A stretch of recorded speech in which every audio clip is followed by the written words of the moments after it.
নমস্কাৰ জমা কামাখ্যা মোৰ ইউটিউব চেনেল সকলক স্বাগতম জনাইছোঁ। না নেগেটিভ না পজিটিভ যি আছে আপোনাৰ হৰস্কোপত আলোচনা কৰিম। প্ৰথমে আলোচনা কৰিম হেলথ, এডুকেশ্যন, লাভ, প্ৰেম, মেৰেজ লাইফ, বিজনেছ, ভাগ্য, লাক, কেৰিয়াৰ আৰু উপায় দিম কি কৰিলে আপুনি ভাল ফল পাব। প্ৰথমে আহিছোঁ হেলথ ক্ষেত্ৰত আপোনাৰ কন্যা ৰাশিৰ ক্ষেত্ৰত আপনার 1 নম্বর ঘরত কেতু বহিছে। কেতু যদি বডিত বহি থাকে তাহলে কিন্তু আপনার কিন্তু হেলথ লৈ কিন্তু অকমান কেয়ারফুল থাকিব লাগিব কিন্তু, কারণ হেলথ কিন্তু আপনার কন্যা রাশি এই মাহত অকমান প্রবলেম থাকিব, সৰু সৰু প্রবলেম থাকিব। আজি এটা প্রবলেম, কালি এটা প্রবলেম, কিন্তু প্রবলেম আপনার এই মাহটো আপনার থাকিব। প্রবলেম ফেস, হেলথ ইস্যু থাকিব, প্রবলেম ফেস কৰিব লাগিব। তো কেয়ারফুল থাকিব। তারপর আহি যাওক পঞ্চম স্থানের মালিক হল শনি বহি আছে নিজের ঘরত 6 নম্বর ঘরত। তো এডুকেশনের ক্ষেত্রে খুব ভালো, যিনি আপনার মানে ভাবি আছে আপনার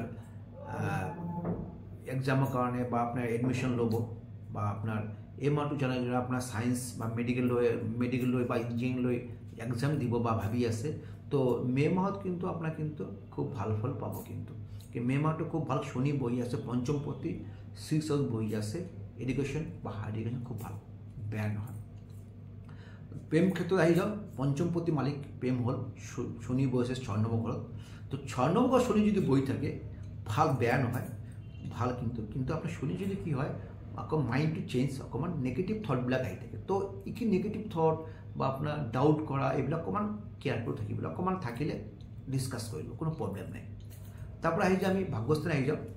ভাগ্যস্থানের মালিক হল আপনার বৃহস্পতি।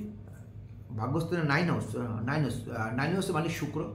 9 হাউসে মানে শুক্র বসে 8 হাউস যদি আপনার যদি হওয়ার কারণে অকমান ইমব্যালেন্স থাকে। 8 হাউস তো আমার খুব বেয়া স্থান, আমার যেকোনো কুষ্টিত 8 নম্বর ঘর একটু বেয়া স্থান, একটু হয়ে থাকে আপনার মানে দুস্থানত যদি আপনার শুক্র বহি থাকতো লাক সাপোর্ট কম করব।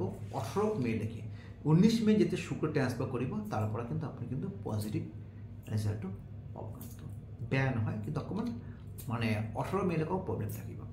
তারপরে আহিছে লাইফ পার্টনার আলোচনা করে আছো। লাইফ পার্টনার 7 হাউসে বহি আছে রাহু, মঙ্গল আর বুধ। রাহুর বহার কারণে কিন্তু লাইফ পার্টনার কিন্তু অকমান হেলথ ইস্যু, কারণ আপনার মাঙ্গলিক হয়ে আছে এই মাহটো। রাহু আর মঙ্গল কারণ যোগাযোগ কারণে হয়েছে আপনার হেলথ ইস্যু থাকিব। বিজনেস ক্ষেত্রের জন্য বা বিজনেসের লস হব, আপনার হাজবেন্ড যখন বিজনেস ক্ষেত্রে লস হব, আপনার দুজনের মাজত অকমান কলহটো বাড়িব, অকমান প্রবলেম ফেস কৰিব লাগিব, দুজনের মাঝে মিসআন্ডারস্ট্যান্ডিং হব পারে। তো এইখিনি এই মাহটো অকমান কেয়ারফুল কারণে। তারপরে আহি কর্মস্থানের মালিক হল আপনার বুধ। তো এই মাহ 11 মে লৈকে মানে নিজস্ব ডেট প্ল্যান হয়ে আছে। 11 মে ট্রান্সফার হয়ে আছে 8 হাউস তার বেয়া। কর্মপতি বহি আছে 7 হাউস, রাহুর লগত মঙ্গল লগত বেয়া নিজস্বভাবে। 8 নম্বর ঘরত আহিব। তো এই মাহটো কিন্তু আপনার কর্মস্থানত অকমান প্রবলেম থাকার জন্য গাড়ি বা প্রপার্টি কিনিব ভাবিছে, অকমান কিন্তু কেয়ারফুল থাকিব, কিন্তু এইখিনি আপনার লাভবান নহব।